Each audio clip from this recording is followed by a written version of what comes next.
Bienvenue sur Africa 24 dans cette nouvelle édition du QG News. Voici les titres de l'actualité. La Banque mondiale suspend son financement en faveur de la République démocratique du Congo. 100 millions de dollars étaient censés être injectés en faveur de la gratuité de l'enseignement. Une suspension décidée après la publication d'un rapport révélant l'existence de fraudes. Le Gabon entend soutenir les petites et moyennes entreprises. Le gouvernement a adopté en Conseil des ministres un projet visant à faciliter l'accès des PME à la commande publique et privée. Et enfin, une industrie touristique fortement affectée par la pandémie de coronavirus au Niger. L'Association nationale des professionnels du tourisme annonce un lourd bilan. Depuis le début de la crise sanitaire, près de 14 000 salariés issus du sous-secteur de l'hôtellerie se sont retrouvés au chômage. Mais tout d'abord, retrait de la coalition de l'opposition du processus concernant les élections législatives en Centrafrique. Information confirmée par les leaders de la CODE 2020 dans un communiqué publié ce 2 février. Communiqué dans lequel ils dénoncent un simulacre. Plus loin, ils font également part d'un constat selon lequel, je cite, « aucun leader de l'opposition n'a été élu au premier tour et qu'un seul a été retenu au second tour ». Les dirigeants de la coalition sont fermes. Ils exigent à nouveau l'annulation et la reprise des élections. A noter que la Cour constitutionnelle a annulé les résultats du premier tour du scrutin législatif dans 13 circonscriptions, des résultats annulés en raison d'irrégularités. Elle était censée décaisser 100 millions de dollars en faveur de la République démocratique du Congo. La Banque mondiale a annoncé ce 1er février la suspension de cet appui financier censé soutenir la gratuité de l'enseignement dans le pays. La raison de cette suspension, la publication d'un rapport de l'Inspection générale des finances qui révèle plusieurs cas de fraude. Plus de précisions dans ce sujet d'Ameneji.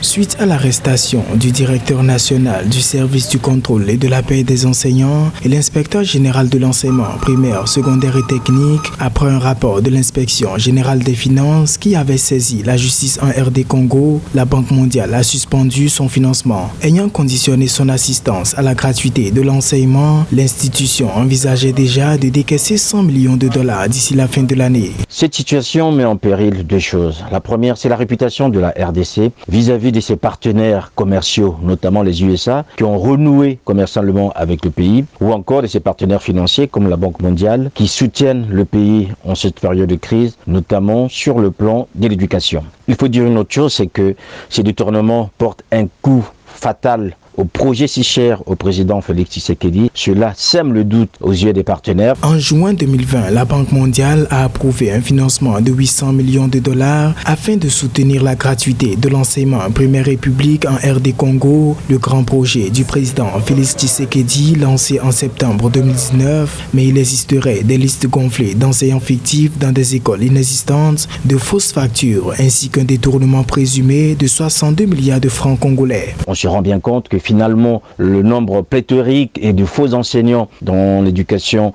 nationale congolaise montre à ce que la gratuité pourrait ne pas correspondre notamment aux besoins exprimés par le président Tshisekedi, puisque cet argent, on se rend bien compte, au lieu d'aller directement sur le plan pédagogique au bénéfice des élèves, rentre dans des poches de certains enseignants et de certaines personnalités haut placées dans les institutions de la RDC qui gèrent les finances du pays. Le coût de la gratuité de l'enseignement public instauré en République démocratique du Congo par la Banque mondiale avait été évalué à 2,6 milliards de dollars, soit une bonne partie du budget de l'État, chiffré à 6,8 milliards de dollars en 2021. Dans l'actualité, il refuse une nouvelle fois d'obtempérer. En Afrique du Sud, l'ancien président Jacob Zuma a annoncé ce 1er février qu'il ne comptait pas comparaître devant la commission anticorruption, une position qui vient ainsi défier l'ordre formulé le 28 janvier dernier par la Cour constitutionnelle sous la plus haute juridiction du pays. Dans un communiqué, l'ancien chef de l'État précise les raisons de ce refus. Il affirme en effet douter de l'impartialité du président de la commission anticorruption, le juge Raymond Zondo. Jacob Zuma qui assure également ne pas craindre d'être arrêté, condamné ou même incarcéré. Favoriser l'éclosion des petites et moyennes entreprises, c'est l'initiative mise en place par le gouvernement gabonais.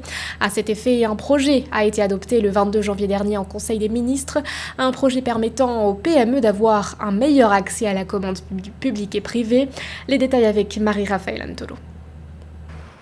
Afin de créer des conditions favorables à l'éclosion des petites et moyennes entreprises gabonaises, un projet pour encadrer la sous-traitance au Gabon a été adopté par le Conseil des ministres le 22 janvier 2021. Objectif, favoriser l'accès des petites et moyennes entreprises à la commande publique afin qu'elles puissent être des secteurs référenciés pour l'économie gabonaise. La compétitivité des PME n'a pas besoin d'être encadrée outre mesure par rapport aux relations entre les PME et l'État. Parce qu'au Gabon, le véritable problème est que on veut encadrer les PME pour servir de sous-traitants de l'État. Alors que les PME seraient plus robustes, beaucoup plus résilientes si elles étaient formées à affronter le service, quel que soit le client. Selon la Banque mondiale et l'Organisation internationale du travail, la population active gabonaise était de 741 583 travailleurs en 2020. Un chiffre certes appréciable par rapport aux autres pays de la région, mais qui peut cependant être amélioré d'après certains experts. Notons que le service public est considéré comme l'employeur principal au Gabon. Le climat des affaires au Gabon est globalement fébrile. Il est très fébrile du fait que le pays a beaucoup de défis par rapport à l'attraction des investisseurs. Donc les PME ont besoin d'un environnement beaucoup plus équilibré, d'une société moins xénophobe, de moins de tracasseries de contrôle visant les étrangers. Et c'est ça qui pousserait les PME à investir mieux au Gabon. Ce projet qui va créer les conditions favorables à l'éclosion d'un tissu de PME compétitif permettra l'élargissement du tissu économique, la création d'emplois et l'accroissement du PIB national. L'Éthiopie ambitionne d'améliorer le transport du carburant. Le gouvernement a procédé le 31 janvier dernier au lancement d'un projet ferroviaire. Les travaux qui seront menés par l'entreprise chinoise CCECC permettront notamment de relier la ville d'Awash au centre du pays. Joël Marivalo. Le gouvernement éthiopien a lancé le 31 janvier 2021 les travaux de construction d'un projet ferroviaire. À travers la concrétisation de ce plan, le gouvernement nourrit l'ambition d'améliorer les services de fret pétrolier dans ce pays d'Afrique de l'Est. Exécuté par la China Civil Engineering Construction Corporation, ce projet ferroviaire va permettre de relier la ville d'Awash au centre de l'Éthiopie et la nation portuaire de Djibouti. Lorsqu'il sera achevé, il améliorera considérablement l'efficacité du transport du pétrole, renforcera la capacité d'exploitation du dépôt pétrolier et soulagera la pression de l'approvisionnement en pétrole en Éthiopie. Ce nouveau projet s'inscrit dans le cadre de l'aspiration de l'Éthiopie à relier des lignes ferroviaires stratégiques. C'est pourquoi ce projet comprend également la construction de la gare d'Awash qui vient renforcer la connexion entre la ligne ferroviaire Addis Abeba-Djibouti et la ligne Awash-Kombolcha-Voldia. On va facilement évacuer le pétrole brut ou raffiné des zones de production vers des zones de consommation. Addis Abeba va être connecté à un pays frontalier comme Djibouti, ce qui n'est plus le prélude, mais plutôt une réalisation concrète des desiderata des pères fondateurs de l'Union africaine. La ligne ferroviaire, qui doit être achevée d'ici 12 mois, devrait atteindre une capacité de livraison annuelle de 1,3 million de tonnes pour assurer l'opération de 2 trains pétroliers par jour. À long terme, sa capacité de transport devrait passer à 6 trains par jour au plaisir des populations qui vont bénéficier de divers services de fret, y compris le transport de denrées périssables, de véhicules, de céréales et d'engrais.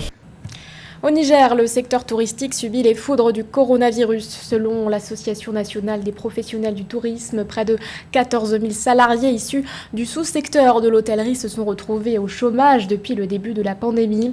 Le Centre national de promotion touristique dresse lui aussi un bilan dramatique. Plus de 80% des établissements ont été en cessation d'activité entre mars et juin 2020. Philomène Tine. La crise sanitaire due au Covid-19 a considérablement affecté le secteur du tourisme et de l'hôtellerie partout dans le monde. Au Niger, près de 14 000 personnes se sont retrouvées au chômage depuis le début de la crise dans le seul sous-secteur de l'hôtellerie, selon l'Association nationale des professionnels du tourisme. À en croire l'Agence de la promotion du tourisme du Niger, une perte de plus de 11 milliards de francs CFA a été également enregistrée dans le secteur. Même si sa contribution à la richesse nationale demeure très faible, le tourisme reste parmi les secteurs les plus affectés par la crise liée au coronavirus, ce qui risque de retarder les projets de valorisation de l'attractivité du pays par l'augmentation de son industrie touristique qui devrait participer à titre de rappel à promouvoir le développement durable et la lutte contre la pauvreté, notamment à travers la conservation, la valorisation du patrimoine, l'art et l'artisanat. Entre mars et juin 2020, plus de 80% des établissements touristiques avaient cessé leur activité au Niger. Les professionnels du secteur estiment qu'il est nécessaire de centrer les intérêts sur la promotion du tourisme interne. Toutefois, la filière du tourisme au Niger était déjà sous le coup d'une insécurité depuis une décennie. Au-delà des mesures immédiates de soutien au secteur du tourisme, les autorités doivent poursuivre 3 priorités aux côtés des professionnels du secteur. Donc d'abord, en assouplissant les restrictions de déplacement et collaborer avec les professionnels du tourisme. Ensuite, redonner confiance aux voyageurs et stimuler la demande en s'appuyant sur des campagnes de promotion du tourisme interne, avec notamment l'émergence d'une nouvelle classe moyenne avec un pouvoir d'achat relativement élevé. Enfin, préparer des plans globaux de relance du tourisme afin d'adapter les destinations, d'encourager l'innovation et l'investissement et de repenser les secteurs du tourisme. Le Niger regorge d'énormes potentialités touristiques. Le secteur est pour le pays un instrument majeur de développement économique et un catalyseur de la croissance nationale. Nous partons à présent au Burkina Faso à la rencontre de Roukiata Ouedraogo. Actrice, humoriste, écrivaine, Roukiata Ouedraogo se distingue par sa polyvalence artistique. Alors qu'elle se destinait à une carrière de styliste, la jeune artiste s'est finalement tournée vers le théâtre. Reportage de notre correspondante Victoria Ségi.